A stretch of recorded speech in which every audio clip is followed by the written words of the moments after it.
ভালোবাসার মানুষটাকে সারা জীবনের মতো নিজের করে নিয়ে যেতে এসেছি বলে কথা, তা একটু সেলিব্রেট না করলে কি হয়? তাই জন্য দেখো আমাদের কিন্তু নাচের ধুম যেন শেষই হচ্ছে না।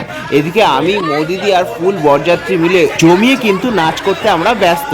এদিকে আমার ছোটদা তো বারবার বলছে, আরে এবার থাম রে, বিয়েটাতে বস তাড়াতাড়ি। কিন্তু কে কার কথা শোনে বলো? সারা জীবনে একটা মাত্র বিয়ে করবো, একটু ভালো করে মজা করে আনন্দ করে নেবো না? তবে রাই জানো তো ভেতরে চলে গেল, কারণ সকাল থেকে ও তো উপোস করে আছে, তাই জন্য কিন্তু ওর একটুখানি মাথা ঘুরছিল, আর যা কাজের প্রেশার ওর মাথায় ছিল তাই জন্য। তবে আমরা কিন্তু ওকে সত্যি খুব মিস করছিলাম। এদিকে দেখো দেখতে দেখতে আমি কিন্তু আমার মা, বাবা, শ্বশুর, শাশুড়ি সবার সাথে কিন্তু নাচতে লেগে গেছি।